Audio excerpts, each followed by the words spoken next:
எங்கேயோ பார்த்திருக்கனே.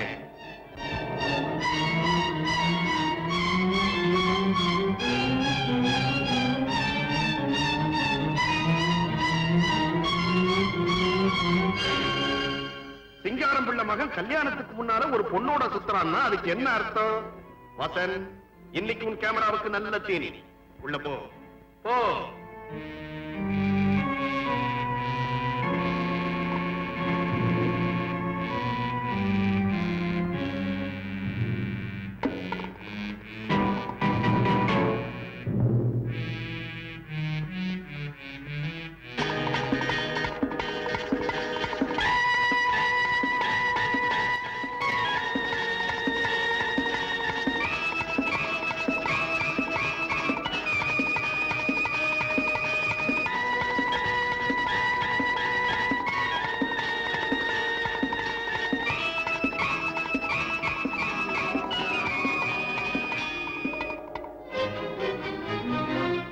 பிளாக்மெயில் பண்றியா? மெயில் இல்ல, பேசஞ்சர் இல்ல. இதுக்கு நீ என்ன பேர் வேணுமானாலும் வச்சுக்கோ. இந்த போட்டோவை நெகட்டிவ் உள்பட உங்ககிட்ட ஒப்படைச்சிடுறேன். நீ எனக்கு 15,000 ரூபாய் தரணும். இல்ல எங்க அப்பா கிட்ட சொல்லுவேன். தாராளமா சொல்லிக்க. எங்க அப்பா கல்யாணத்துக்கு சம்மதிச்சுட்டார். சம்மதிக்கலாம். இப்பவே இந்த படத்தை பத்திரிகையில கொடுத்துட்டா அப்பம் புள்ள மானம் கப்பல் ஏறும். யோசிக்காத. இந்த கேமரா தான் எனக்கு சோறு போடுற தெய்வம். இது மேல சத்தியமா சொல்றேன். இந்த படம் நெகட்டிவ் எல்லாத்தையுமே உங்ககிட்ட கொடுத்துறேன். போய் 15,000 ரூபாய் கொண்டா. போய் சாயந்தரமா அந்த பார்க்குக்கு வாங்க, தரேன். இப்ப இந்த படம் வாசன், இதனால 7,000 ரூபாய் தான் பரட்ட முடிஞ்சது. இதை வச்சுட்டு நெகட்டிவ் எல்லாம் கொடுத்துரு. முழு தொகையும் வராம நெகட்டிவ் உன் கைக்கு வராது. வாசன், நான் நாணயஸ்தேன். சொன்னதுதான் சரி. இப்போதைக்கு இந்த பணத்தை வச்சுங்க. அப்பா ஊர்ல இல்ல, நாளை காலையில வீட்டுக்கு வாங்க. பாக்கி பணத்தை தந்துடுறேன். Please please. All right. Okay.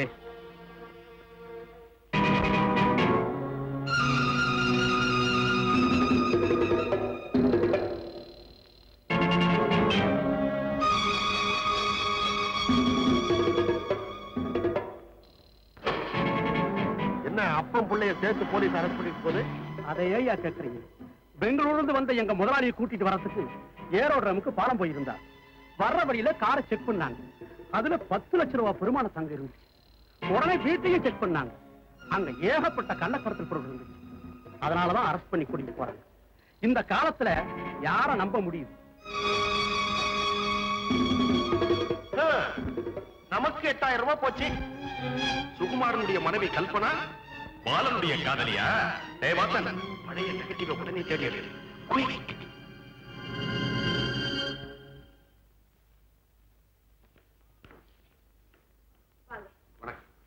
Babu, come on. Hi மாமா, போட்டோ எங்க? கொண்டு வந்திருக்கப்பா. நீ போட்டோல எப்படி விழுந்திருக்க தெரியுமா? எப்படி வந்திருக்க? ஆஹா, ஜம்முன்னு விழுந்திருக்க. உங்க அப்பா மாதிரியே இருக்கிற. அதே பார்வை, அதே முடுக்கு, அதே கம்பீரம். இந்த பார். அம்மா அம்மா, போட்டோ பாத்துட்டியா? நல்லா இருக்குடா கண்ணா. அம்மா அம்மா, மேரேஜுக்கு காட்டணும். தாமா, எல்லா போட்டோ நல்லா வந்திருக்கா? ரொம்ப அருமையா வந்திருக்குங்க. நீங்களே பாருங்க, ஆச்சரியப்பட்டு போறீங்க. இதுல ரேவதி ரொம்ப அழகா இருக்கா. தேங்க்ஸ். இது ஏன் டார்க்கா இருக்கு? பேக்ரவுண்ட் அப்படிங்க. அவர் ரொம்ப நல்லா இருக்கா. ஏன் பக்கத்துல நீங்களும் தான் ரொம்ப அழகா இருக்கீங்க.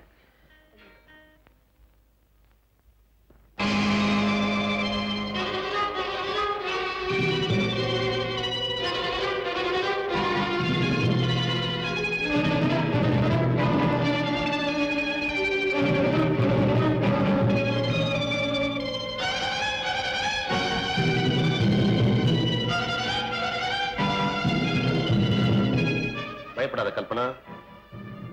இந்த போட்டோகளை யாருமே பார்த்தது கிடையாது. வாதம் பார்த்திருக்கான். ரெண்டாவது நீ. வேற யாருக்குமே தெரியாது. இந்த போட்டோ எப்படி என் கைக்கு வந்தது, யார் எடுத்தது அப்படின்னு தானே யோசிக்கிறேன். இந்த போட்டோவை எடுத்தது நான் தான். இந்த மாதிரி போட்டோக்களை எடுக்கிறது தான் என்னுடைய தொழில்.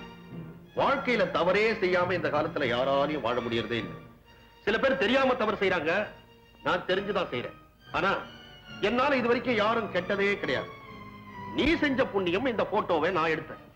வேற யாராவது எடுத்திருந்தா உங்க கதி என்ன ஆயிருக்கும்? That's all right. அதெல்லாம் விட்டுடுவோம். விஷயத்துக்கு வரும். தெரிஞ்சோ தெரியாமலோ ஆண்டவன் உன்னை மன்னிச்சு எத்தனை லட்சம் கொடுத்தாலும் கிடைக்க முடியாத ஒரு வாழ்க்கையை கொடுத்திருக்கான். அது கடைசி வரைக்கும் உனக்கு நீடிக்கணும்னா இந்த போட்டோக்களை நெகட்டிவ் உள்பட தீயில போட்டு பொசுக்கணும். அதுக்கு எனக்கு நீ 1 லட்சம் ரூபாய் தரணும். அதிர்ச்சி அடையாத. லட்சம் ரூபான்றது உனக்கு சர்வசாதாரணம். மொத்தமா கொடுக்கணும்ன்ற அவசியம் கூட கிடையாது. 10, 20, 30 கூட பிரிச்சு கொடுக்கலாம். எப்படி அந்த பணத்தை புருஷனுக்கு தெரியாம கொடுக்கறதுன்னு யோசிக்கிறியா? அதுக்கும் நானே வழி சொல்லித்தரேன். இன்னொரு முக்கியமான விஷயம், எப்படி உன் புருஷனுக்கு தெரியாம ஒரு ரகசியத்தை நீ மறைச்சு வச்சிருக்கியோ அதே மாதிரி என் மனைவிக்கு தெரியாம ஒரு ரகசியத்தை நான் மறைச்சு வச்சிருக்கேன். இப்படி நான் பணம் சம்பாதிக்கிறது என் மனைவி ரேவதிக்கு தெரிஞ்சிருச்சுன்னா அவ மனசு உடைஞ்சு போயிடுவாங்க. அதனால நம்ம 2 பேர் ரகசியங்களும் நம்மோடவே மறையட்டும், நம்மோடவே அழியட்டும். உன் புருஷன் வீட்டு செலவுக்காக கொடுத்து வச்ச பணத்துல மிச்சம் பிடிச்சு வச்சிருப்பியே, அந்த பணத்தை எடுத்துன்னு வந்து கொடு. மிச்ச பணத்தை சமயம் வர்றப்போ பேசிப்போம். உன் புருஷன் வர்ற நேரமாச்சு, போய் எடுத்துட்டு வரலாமே. சீக்கிரம் போ. Come on. Quick.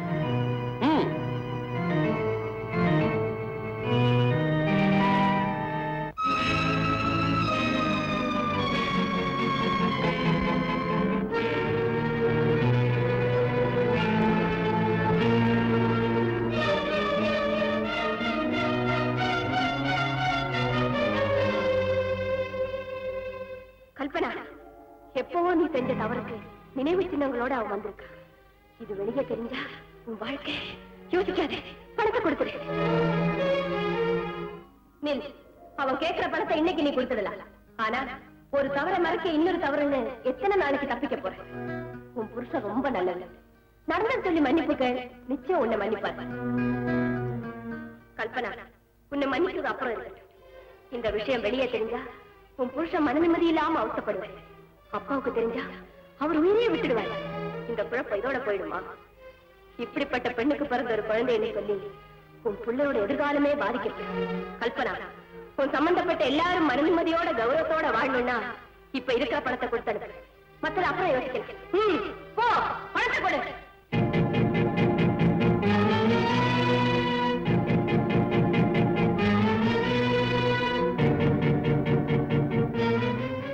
இந்தாங்க. எவ்வளவு இருக்கு? சரி சரி, நானே எண்ணி பார்த்துக்கிறேன். என்னடா லட்சம் ரூபாய்க்கு மேல் கொண்டு பணத்தை மிரட்டி வாங்குவான்னு நினைக்காத. நான் தொழில் நானே உள்ளவன். அப்படியே நீ இஷ்டப்பட்டு ஏதாவது பணம் கொடுத்தா கூட அதுல சல்லி காசு நான் தொட மாட்டேன். இந்தா, இது உன்னுடைய குடும்ப போட்டோ, இது லட்சம் ரூபாய் போட்டோ. அவரேன். தேங்க்யூ.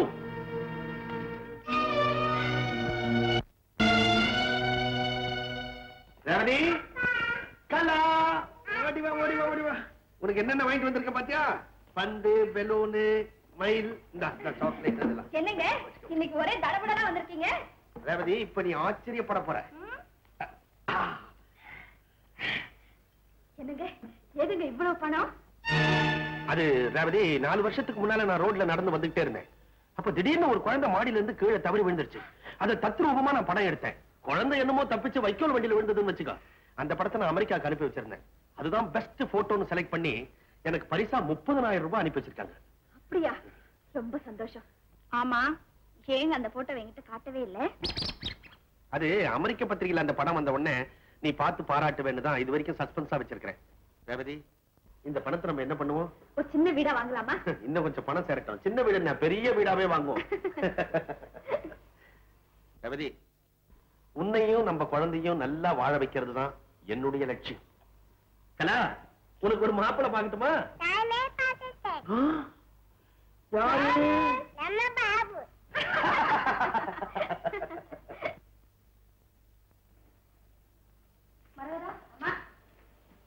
மணி 6 ஆக போகுது. பாபு இன்னும் காணோமே. நான் வேணா போய் பார்த்துட்டு வரட்டுமாமா? அம்மா, ஸ்கூல் விட்டு ரொம்ப நேரம் ஆகும். பாபு அழைச்சிட்டு போக யாருமே வரலாமா? அழுதுகிட்டே இருந்தா. ஹெட்மாஸ்டர் போய் வீட்டுல விட்டு வர சொன்னாங்க. அதாம்மா வந்தேன். வரட்டுங்களா? சரிப்பா. அப்பா வரலையா பாபு? அப்பா இல்லம்மா, என்ன பக்கம் போயிட்டாங்க. பயமா இருந்தம்மா. பாபு, உன்னை யார் கொண்டாந்து விட்டா? ஸ்கூல் பியோ. ஸ்கூல்ல காணுன்னு நான் பயந்தே போயிட்டேன். இது உங்களுக்கே நல்லா இருக்கா? பையன் அழுதுகிட்டு எங்கேயாவது போனா என்ன ஆகும்? சாரி கல்பனா, ஒரு முக்கியமான வேலையா போயிருந்தேன். வேலை மும்மரத்துல இவனை மறந்தே போயிட்டேன். பாபு, இனிமே ஸ்கூல் விட்ட உடனே கரெக்டா உன கார் வந்து நிக்கும். கல்பனா, அதுல பணம் இருக்கு, பத்திரமா எடுத்து வை. கல்பனா, என்னங்க? பாபு ஸ்கூலுக்கு போக வர, நீ மார்க்கெட்டுக்கு போறதுக்கு வர்றதுக்கு இனிமே என்ன எதிர்பார்க்க வேண்டியதில்லை. வீட்டுக்குன்னு ஒரு கார் அலாட் பண்ணிட்டேன், டிரைவரையும் சேர்த்துட்டேன். டிரைவர்,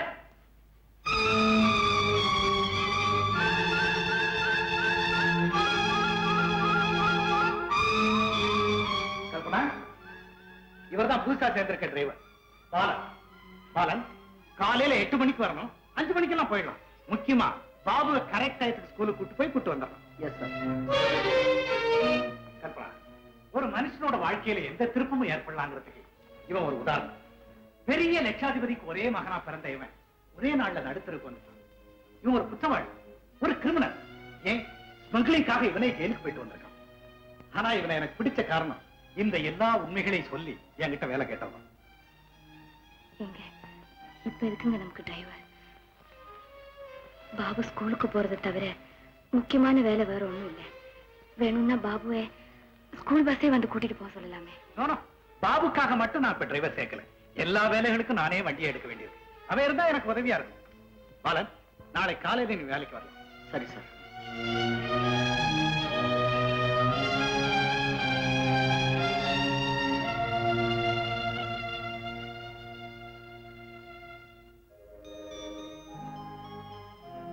கல்பனா,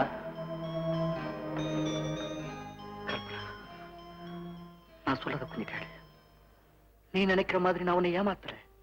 கடைசி முறையா உன்னை சந்திச்ச பிறகு எங்க அப்பா கிட்ட நாம திருமணத்துக்கு சம்மதம் கேட்டேன். அவரும் சரின்னுட்டாரு. அந்த நல்ல செய்தியை உங்ககிட்ட சொல்லணும்னு துடியா துடிச்சேன். ஆனா அதுக்குள்ள எங்களை போலீஸ் அரெஸ்ட் பண்ணிட்டாங்க. எங்க அப்பா ஒரு ஸ்மக்லர்னு அது வரைக்கும் எனக்கு தெரியாது. எங்க அப்பாவுக்கு ஆயுள் தண்டனையும் எனக்கு 5 வருஷம் சிறை தண்டனையும் கொடுத்துட்டாங்க. தண்டனை முடிஞ்சு வெளியில வந்து உன்னை எங்கெங்கெல்லாமோ தேடி அலைஞ்சேன். ஆனா எந்த விவரமும் கிடைக்கல. பல இடத்துல வேலை தேடி அலைஞ்சேன். கடைசியா தான் சுகுமார சந்திச்சு வேலை கேட்டேன். ஆனா அவர் தான் உன் புருஷங்கிறது எனக்கு தெரியாது. தெரிஞ்சிருந்தா இந்த பக்கமே வந்திருக்க மாட்டேன். இப்பவே வேலையை விட்டு போயிடுவேன். ஆனா திடீர்னு போனா சந்தேகம் ஏற்படும். அதனால நானே ஏதாவது தப்பு பண்ணி உன் புருஷனே என்னை வேலை விட்டு போன்னு சொல்ற மாதிரி நடந்துகிட்டு சீக்கிரம் போயிட்டோம்னா. சத்தியமா சொல்றேன், யாருக்கு எந்த நேரத்திலையும் மனசார கூட நான் தீங்கு நினைச்சது கிடையாது. விதி என் வாழ்க்கையில ஏன் இப்படி விளையாடுதுன்னு எனக்கே புரியல. ஆனா கல்பனா என்ன ஆனாலோ எப்படி இருக்காளோன்னு நேத்து வரைக்கும் நான் பட்ட வேதனை இன்னைக்கு நின்று போச்சு. என்ன மன்னிச்சு. உன் நிழலை கூட நான் தொடக்கூடாதுமா, தொடக்கூடாது.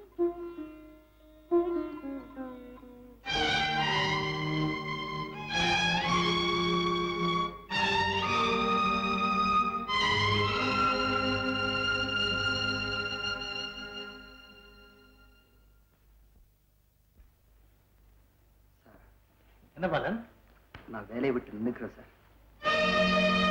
ஏன் வந்து 2 நாள் ஆகல, அதுக்குள்ள ஒரு ஆக்சிடென்ட் பண்ணிட்டேன். ஆக்சிடென்டா? யாருக்காவது அடிபட்டுதா? இல்ல சார், ஒரு டர்னிங்ல கவனக்குறைவா கார் ஓட்டுறதுனால கார் ஹெட்லைட் உறங்கி போச்சு சார்.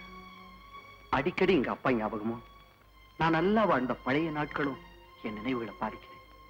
இந்த நிலையில நான் இங்க இருக்கிறது நியாயம் இல்லை. அதனால என்ன அனுப்பிச்சது சார். பாலன், உன் நிலைமையில நான் இருந்தா நானும் இப்படித்தான் இருப்பேன். ஆனா நடந்ததே நினைச்சு கவலைப்பட்டுக்கிட்டு இருக்கிறத விட நடக்க போறதை திட்டமிட்டு புதுப்பிச்சுக்கிறது தான் புத்திசாலித்தனம். உன்னை நம்புற முதலாளிக்கும் உனக்கு கொடுக்கப்பட்டிருக்க வேலைக்கும் மதிப்பு கொடுத்து நடக்கணும்னு உன் மனசுக்குள்ள ஒரு முடிவு எடுத்துக்க. இனிமே இந்த மாதிரி தவறுகள் நடக்கவே நடக்காது. போ சார், போய் வேலை பாரு.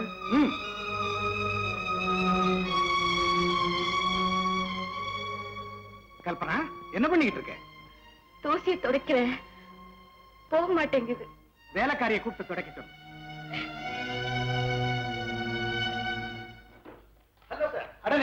வாங்க வாங்க வாங்க. போட்டோஸ் எல்லாம் பாத்தீங்களா? பார்த்தேன், நல்லா இருந்தது. உட்காருங்க. நீங்க வெளியே புறப்பட்டீங்களே, எடுத்த படங்கள்லயே செலக்ட் பண்ணி என்லார்ஜ்மெண்ட்ஸ் போட்டிருக்கேன். அப்படியா? கல்பனா,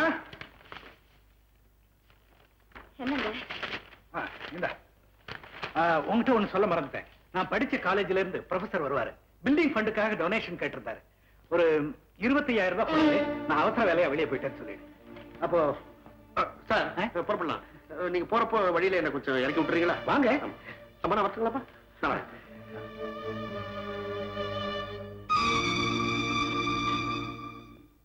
சுகுமார், சுகுமார். வாங்க வாங்க. அவர் அவசரமா வெளியே போயிருக்காரு. நீங்க? திலகர் காலேஜ்ல வந்திருக்கோம். ஓ, நீங்க வருவீங்கன்னு அவர் சொன்னாரு. டொனேஷன் மிஷின் தானே? ஆமா. உட்காருங்க, இதோ வந்துட்டேன். மரகதா, என்னங்கம்மா? அவங்களுக்கு காஃபி கொடு. சரிம்மா.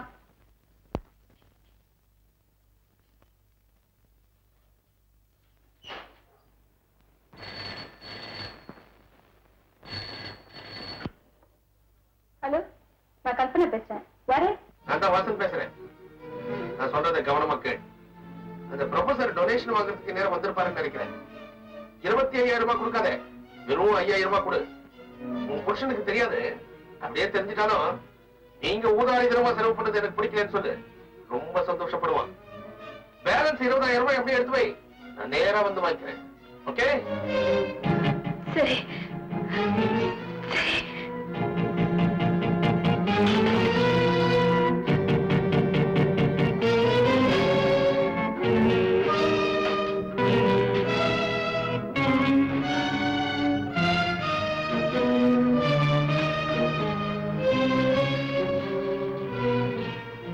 இந்தாங்க 5,000 ரூபாய். எங்க கிட்ட அவர் 25,000 ரூபாய் கொடுக்கறத சொன்னாரு. இப்பதுக்கு வசதிப்படல. உங்ககிட்ட சொல்ல அவர் கூச்சப்பட்டிருக்கலாம்.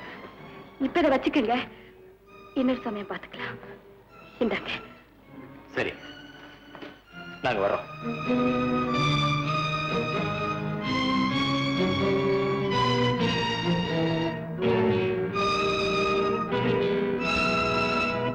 கல்பனா, நீ ஏற்கனவே 30,000 ரூபாய் கொடுத்திருக்க. இப்ப 20,000 ரூபாய், மொத்தம் 50,000 ரூபாய் ஆச்சு. நான் ஏன் இதை சொல்றேன்னா, கணக்குல நான் ரொம்ப கரெக்டா இருப்பேன். மிச்ச பணத்தை நீ எப்படி புரட்டணும்ன்ற விஷயத்த நான் யோசிச்சு சொல்றேன். நான் வரட்டுமா? பாய்.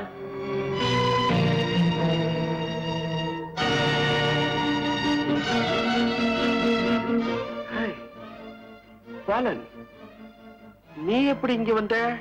நான் இங்கதான் டிரைவரா வேலை பார்க்கிறேன். கழுத தேஞ்சி கட்டெரும்பாய் போச்சோ? ஆமா, நீ எங்க வந்த? இது என்ன பணம்? நமக்குள்ள ஏற்பட்ட போட்டோ வியாபாரத்துல 7,000 ரூபாய் கொடுத்துட்டு 8,000 ரூபாய் கொடுக்காம நீ ஜெயிலுக்கு போயிட்ட. அதே போட்டோவை வச்சு கல்பனாவை விரட்டி 1 லட்சம் ரூபாய்க்கு மேல பேசியிருக்கிற இன்ஸ்டால்மெண்ட் கலெக்ஷன் வாங்கிட்டு போறீங்க. என்ன பத்தி உனக்கு தெரியும், உன்னை பத்தி எனக்கு தெரியும். ஆனா உன்னை விட நான் யோக்கியன். இந்த பார், என்னுடைய தொழில நீ தலையிட்ட, உன் லைஃபே க்ளோஸ். Be careful. என்ன பணம் வச்சிருக்க பாக்கெட்ல? Hello B.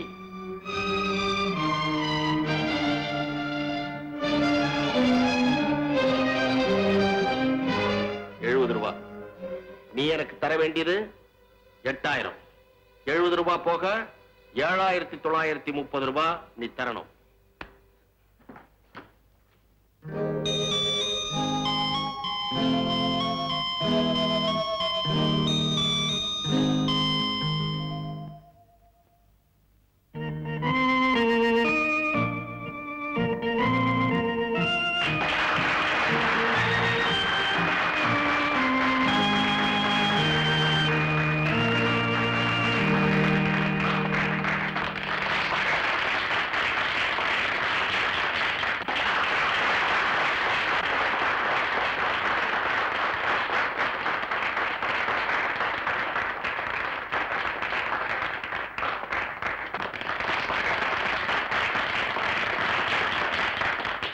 Friends and relatives, ஒரு கணவன் மனைவி எப்படி வாழணும்னு எடுத்துக்காட்டா விளங்கக்கூடியவர்கள் தான் கல்பனாவும் சுகுமாரும். அவங்களுக்கு கல்யாணம் ஆகி 5 வருஷம் ஆச்சு. அந்த 6வது வருஷம் பிறந்த நாள் விழாவை தான் நம்ம எல்லாம் கொண்டாடிட்டு இருக்கிறோம். இந்த விழாவில் நம்ம கலந்துக்கிட்டது மட்டும் அல்லாமல் அவங்களுடைய 60வது கல்யாணத்துல நம்மளே கலந்து வாழ்க்கை. இந்த விழாவை புதுமையா கொண்டாடணும்னு எனக்கு ஒரு ஆசை. இந்த குழந்தை கண்ணுல இந்த கர்ச்சீஃபை கட்டி விடுவோம். அது யார வந்து தொடுதோ அவங்க கண்டிப்பா பாடியே தீரணும். ஏன் சார், என்ன மாதிரி பாட தெரியாதவங்கள அந்த குழந்தை தொட்டுட்டா என்ன சார் பண்றது? ஏன் சார், நாங்க என்ன உங்களை கச்சேரியா சார் பண்ண சொன்னோம்? தொட்டா தொடட்டுமே சார். ஹம் தும்னு ஒரு 2 வார்த்தை பாடுறது, இல்ல பச்சை கிளி முத்துச்சரன்னு. கலா, யார் யாரு போய் தொடுமா? அப்படி இப்ப போ.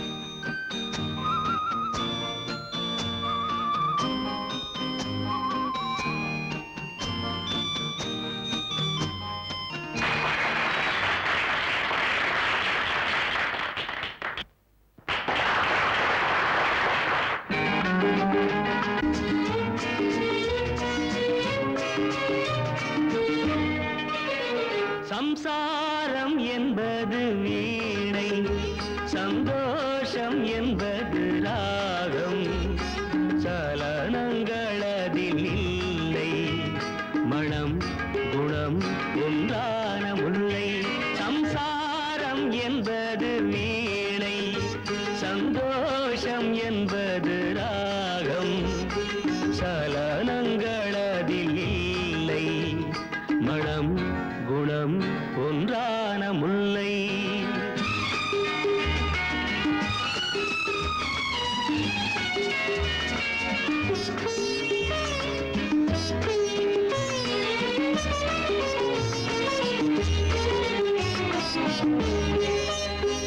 என் வாழ்க்கை திறந்த ஏடு, அது ஆசை கிளியின் கூடு.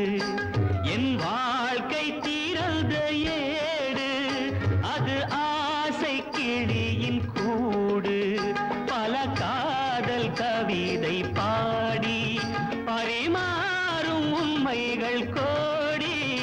இது போன்ற ஜோடி இல்லை, இது போன்ற ஜோடி இல்லை, மனம் குணம் ஒன்றான முல்லை. சம்சாரம் என்பது வீணை, சந்தோஷம் என்பது ராகம், சலனங்களதில் இல்லை, மனம் குணம் ஒன்றான முல்லை.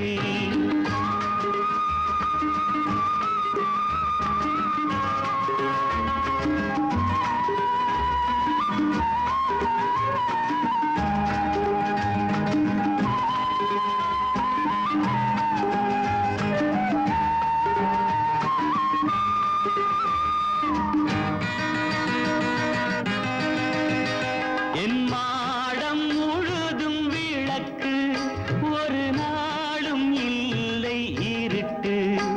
என் மாடம் முழுதும் விளக்கு, ஒரு நாளும் இல்லை இருட்டு.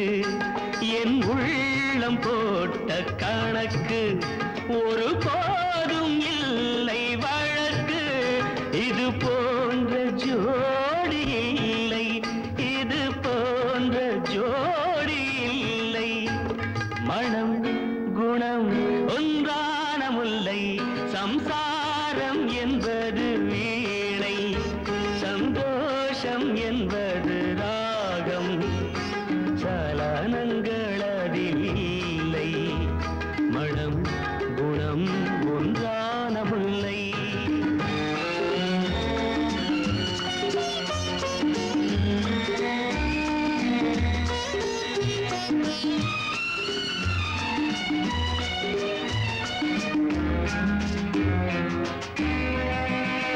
தை மாத மேக நடனம், என் தேவி காதல் நளினம். தை மாத மேக நடனம், என் தேவி காதல் நளினம். இந்த காதல் ராணி மனது, அது காலந்தோறும் எனது. இதில் மூடும் திரைகள் இல்லை, இதில் மூடும் திரைகள் இல்லை, மனம் குணம் ஒன்றான முல்லை. சம்சாரம் என்பது வீணை, சந்தோஷம் என்பது ராகம், சலனங்களதில் இல்லை, மனம் குணம் ஒன்றான முல்லை.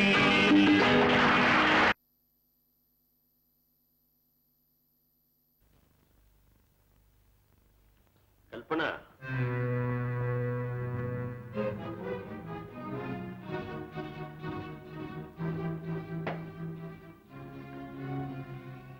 வாசன், நீ இப்படி அடிக்கடி வர்றதும் போறதும் எனக்கு கொஞ்சம் கூட பிடிக்கல.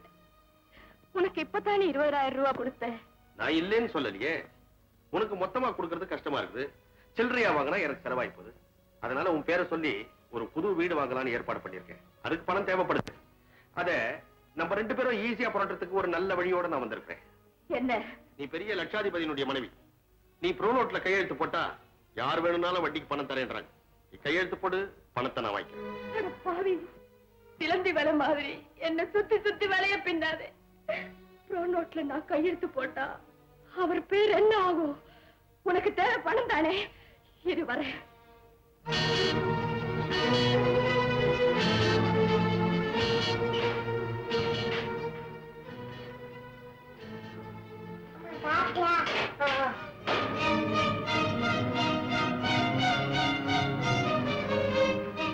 இந்தா, போ வெளியே.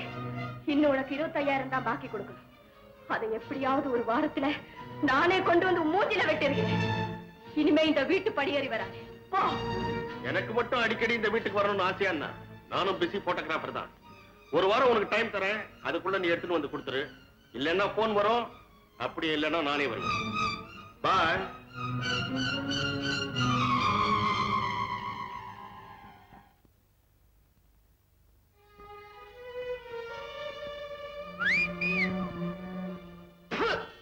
இந்த மாதிரி சம்பாதிச்சு சாப்பிடுறதோட பிச்சை எடுத்து சாப்பிடலாம். டேய் பாலன், என்னுடைய பொறுமையை நீ ரொம்ப சோதிக்கிற.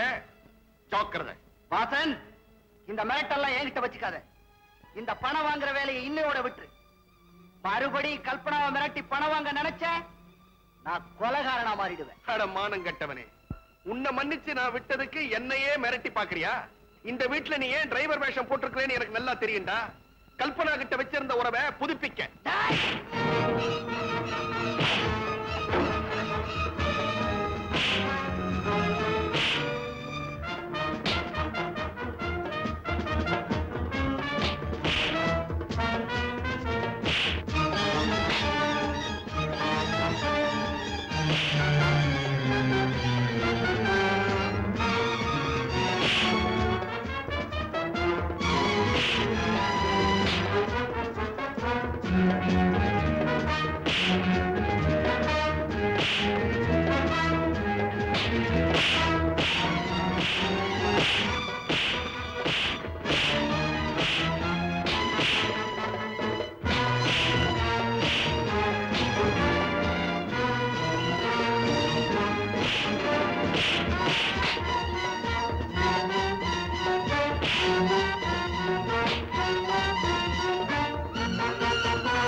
என்னது சண்டை?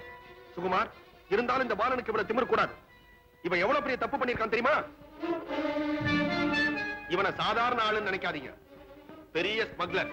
நீ எப்படா ஜெயில இருந்து வந்த? உங்க அப்பா எப்படா ஜெயில இருந்து வர போறாருன்னு கேட்டேன். தப்பா சார்? சார், மிஸ்டர் வாசன் என்ன பத்தி என்ன சொல்லியிருந்தாலும் நான் போத்துட்டு இருப்பேன்.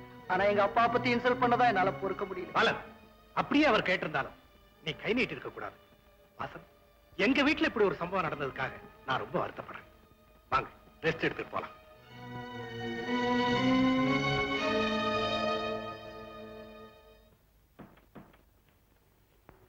Good morning Sukumar.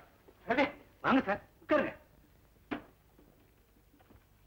வர 10ஆம் தேதி அடிக்கல் நாட்டு விழா. அதுல நீ அவசியம் கலந்துக்கணும். நான் படிச்ச காலேஜ் ஆச்சே, அவசியம் வர்றேன் சார். பைதவே சுகுமார், நான் உங்ககிட்ட ஒண்ணு சொல்லுவேன். நீ தப்பா நினைச்ச கூடாது. சொல்லுங்க. நீ என்கிட்ட படிக்கிற காலத்துல இருந்தே உன்னை எனக்கு ரொம்ப பிடிக்கும். உன்னை என்னுடைய ஸ்டூடெண்ட்னு சொல்லிக்கிறதுல நான் ரொம்ப பெருமைப்படுறேன். நிலைமைகள் மாறும் போதும், பொறுப்புகள் அதிகமாகும் போதும் சில சமயங்கள்ல சொன்னபடி செய்ய முடியாம போயிடலாம். ஆனா கூடுமான வரையில ஒரு காரியத்தை நிச்சயமா உன்னால செய்ய முடியுமான்னு நல்லா யோசனை பண்ணதுக்கு அப்புறம் வாக்கு கொடுக்கறது நல்லதுப்பா. என்ன சொல்றீங்க சார்? நம்ம காலேஜுக்கு புதுசா கட்டடம் கட்ட போறோம், நீ உதவி செய்யணும்னு நாங்க வந்து கேட்டப்போ நீயாத்தான் 25,000 ரூபாய் கொடுக்கறதா சொன்னேன். ஆமா, நீ சொன்னபடி நாங்க வீட்டுக்கு வந்தோம். நீ இல்ல, உன் மனைவி தான் இருந்தாங்க. நீ கொடுக்க சொன்னதா 5,000 ரூபாய் தான் கொடுத்தா.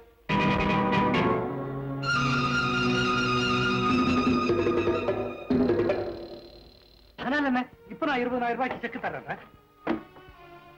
சுகுமார், நான் சொன்னது தப்பா எடுத்துக்காத. அதெல்லாம் ஒண்ணு இல்ல சார்.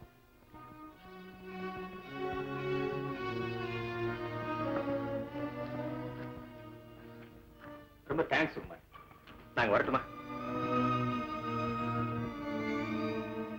சம்சாரம் என்பது வீணை, சந்தோஷம் என்பது ராகம், சலனங்கள் அதில் இல்லை, மனம் குணம் ஒன்றான முல்லை. என்னங்க, உங்களுக்கு அவியல் ரொம்ப பிடிக்குமே, ஏன் அப்படியே வச்சுட்டீங்க? அவியல் பாதி வந்திருக்கு, பாதி வேகல. அடடே, கல்பனா, பொண்டாட்டிக்கு புருஷன் மேல எப்ப பிரியம் அதிகமா இருக்கு, எப்ப குறைச்சலா இருக்குங்கிறத காட்டுற மீட்டர் தான் சமையல். அவியல் சரியா வேகலைங்கிறதுக்காக நான் அதை சொல்லல. கூட்டுல உப்பு இல்ல, சாம்பார்ல காரம் ஜாஸ்தி. ஆக வர வர என் மேல உனக்கு பிரியம். அப்படியெல்லாம் ஒண்ணு இல்லைங்க. வந்து நான் எப்பவும் போலதான் செய்யறேன். அது என்னவோ கொஞ்ச நாளா சமையல் சரியாவே அமைய மாட்டேங்குதுங்க. மனசுல பலவீனமும் கையில நடுக்கமும் இருக்கிற வரைக்கும் கொஞ்சம் உப்பு உரப்பு கூட குறையத்தான் இருக்கும். என்னங்க? ஒண்ணுல, நீ வீக்கா இருக்க, டாக்டர் கிட்ட காமிச்சு விட்டமின் டேப்லெட்ஸ் ஏதாவது சாப்பிடணும்னு சொல்றேன். பாபு, உனக்கு என்ன வேணும்? தயிர். அதான் உங்க அம்மா சமைக்கல, நல்லா இருக்கு. போடு. வந்து மத்தியானம் அப்பா வந்திருந்தாரு. அப்படியா? எனக்கு போன் பண்ணிட்டு தான் நான் வந்திருப்பேனே. நான் சொன்னேன், அவர்தான் வேண்டாம் உடனே போகணும்னு சொல்லிட்டாரு. அம்மா தாத்தா என்ன பார்க்காம போயிட்டாரு. ஆமா பாபு, நீ ஸ்கூலுக்கு போனதுக்கு அப்புறம் வந்துட்டு போனாரு. என்னங்க, அப்பா அவசர வேலையா வந்தாரா, ஏதோ பண கஷ்டமா? ஒரு 25,000 ரூபாய் இருந்தா கூட அடுத்த தடவை வரும்போது தரேன்னு சொன்னாரு. கொடுத்துட்டேன். அதனால என்ன? பரவாயில்ல. அன்னைக்கு நீங்க கொடுத்த பணத்துல 25,000 ரூபாய் ஹெட் ப்ரொஃபஸர் கிட்டேன். அவசியமான காரியத்துக்கு நன்கொடை கொடுக்கறதும் அவசரமான நேரங்கள்ல உறவினர்களுக்கு உதவி பண்றதும் தப்பு இல்லை. ஓகே.